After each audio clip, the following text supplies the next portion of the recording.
Today, I am making a video on the 3 things I'm doing to get me to upgrade from a Cat 4 racer to a Cat 3 racer.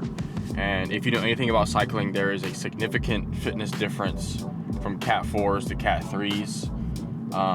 And I want to talk about the 3 things I'm doing intentionally to get me to that performance level. It might take a year, to be honest with you. I don't know how long it's going to take for me to upgrade from Cat 4 to Cat 3, but stay tuned and you'll find out the things that I'm doing. So the first thing that I'm doing to elevate my fitness, and what I should have always been doing as an athlete, but now I would say as a cyclist, I'm a lot more of an athlete than I ever was before. I am prioritizing sleep. I am trying to get at least 7 to 9 hours of sleep. And you hear all the stories, take a protein shake, it helps you recover X, Y, Z. But if you really think about it, 1 or 2 or even 3 protein shakes is not gonna help you recover, especially if you do like hard interval training, threshold training,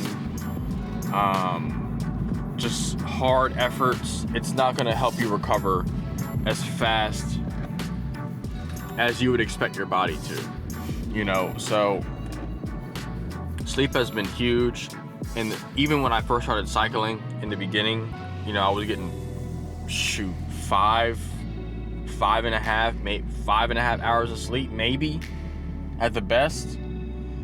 I'll wake up groggy, I feel like crap, just didn't have the tenacity or the urge to want to get on the bike and ride, especially out in the heat when I first started riding in Texas. So now I'm getting on average maybe 7.5 to 8.5 hours of sleep. I wake up, I feel energized, I feel a lot better, I don't feel groggy, I don't feel slow, things of that nature. And sleep is so important because it's literally where your body is physically and mentally recovering, which is what you need to perform, whether you're doing a race or training. I think this is the most slept on one because we've been sleeping all our lives. We've been waking up and going to sleep all our lives. So, if you have bad habits with bad sleep schedule and you're training to become a cyclist or you want to improve your fitness, sleep is super duper important. So the second thing that I'm doing is fueling properly. Again, as an amateur, when I first started riding, I was not fueling properly. I didn't even bring fuel with me on rides. 2 hour and a half, I'd just bring water. And I wasn't realizing that my body was using different fuel sources to allow my legs to sustain, literally pedaling.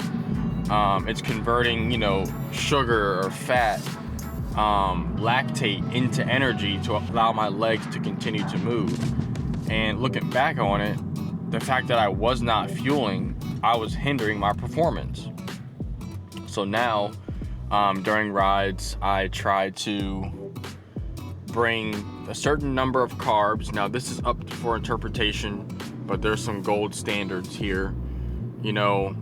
Chill, moderately long zone 2 ride, you can do 40 to 60 grams of carbs an hour. A longer zone 2 ride, 60 to 90. But when you're thinking about threshold intervals, long term, 4, 5, 6 hour rides, you definitely want 90 to 120 grams of carbs. Now, what I would say is you can't just go get 120 grams of carbs, and whether it be gels or, little snacks and stuff like that, your stomach cannot handle that much carbs if you don't train it. You will get really bad stomach ache. Been there, done that. So right now my stomach can hold about 60 to 90 grams of carbs. So even on like a hard workout, that's what I'm trying to get in per hour. And when you think about it, those carbs gets turned into sugar, which is a little bit faster of, you know, the sugar is being broken down and then converted into energy outside of fat. So when you're in those harder rides, you know, harder interval rides, you're getting in those carbs to literally allow your legs to continue to operate. Otherwise, you'll just, a term in the cycling world, bonk, or your legs will feel like concrete and you literally can't sustain any of the efforts that you're supposed to be sustaining to hit your zones and train your zones and things of that nature. So fueling has been super important. I'm still trying to poke around and find the brand that I like. Right now I'm using Precision Fuel and Hydration. I just bought some Enervit stuff. That's the fuel source that Team UAE uses, like Tadej Pogacar and all those guys over there, Tim Wellens and stuff like that. So I'm still poking around with the fuel that I like, but I'm trying to get at least 60 of those grams of carbs into my body through liquid. So like carb mix, you know, where the carb mix will have 60 grams of carbs in the liquid, 500 milliliters of water, you know, shaken up, stuff like that. And then the rest of it, you know, is kind of up to me, like whether it be a gel or like something solid, like a what is it? Like a Rice Krispie treat, or just some kind of solid state food that you have to chew versus drink. So that's my current setup on fueling. Hydration is also extremely important. I was not drinking electrolytes at all before I started cycling. Now that I am cycling, electrolytes are huge. I try to drink it as often as I can. I use a brand called Salt Stick. They saved my life in a Gran Fondo in Texas when I lived in Texas. And I've been taking them ever since. They're like electrolyte pills. You take 2 of them, you get about 450 milliliters of, or whatever the unit is, milligrams of electrolytes, and you know, the different things on the periodic table, elements that help you with hydration. Think about like potassium, calcium, stuff like that. So hydration is important on the bike, off the bike, all of that. Now the third thing is recovery. I know I said sleep, which is recovery, but outside of sleep, I do a couple other things that help me and my legs get back to normal. Number 1 is compression. So leg compression, think about, what is that called? I forgot what the leg compression things are. But getting on there, squeezing your legs. So, you know, whatever that helps do to your legs, help your legs feel better. I try to get good leg compression. The sauna, I'll use the sauna maybe 15-20 minutes to help recover. Stretching, obviously, mobility in my hips.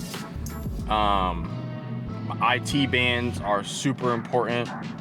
My back, my lower back, my hamstrings, my quads, like stretching all that as often as I can to help stay loose and allow that power transfer to happen. You can't do it with tight legs or not stretched out legs. Some people, some riders would beg to differ that they ride better when their legs are tight. So haven't experienced that myself yet. But yeah, stretching, sleep is recovery. Leg compression. What else do I do? Walking, like with my fiance, we'll just go on a walk, you know, and just walk around the beach or do whatever, just to shake the legs out so I'm not filled up with lactate.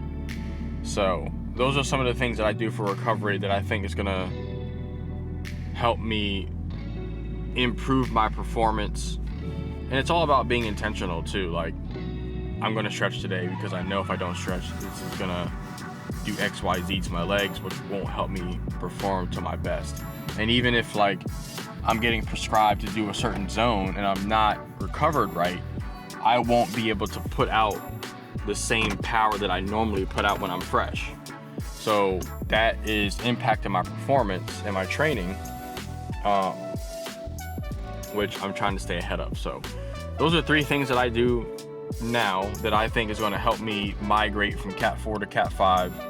Some people just get on the bike and ride and they're super strong and they don't have a coach like me, and they don't have goals to become a domestic pro or like a cycling influencer and things of that nature. So that's just a little look into my life on what I do, and I hope you guys get some value from that. And comment what you guys do for recovery, whether you're just training or leisurely riding, whatever the case may be. Let me know what you guys do for recovery. I might be able to add some more into my daily routine. So talk to y'all soon. Thanks for supporting, and peace out.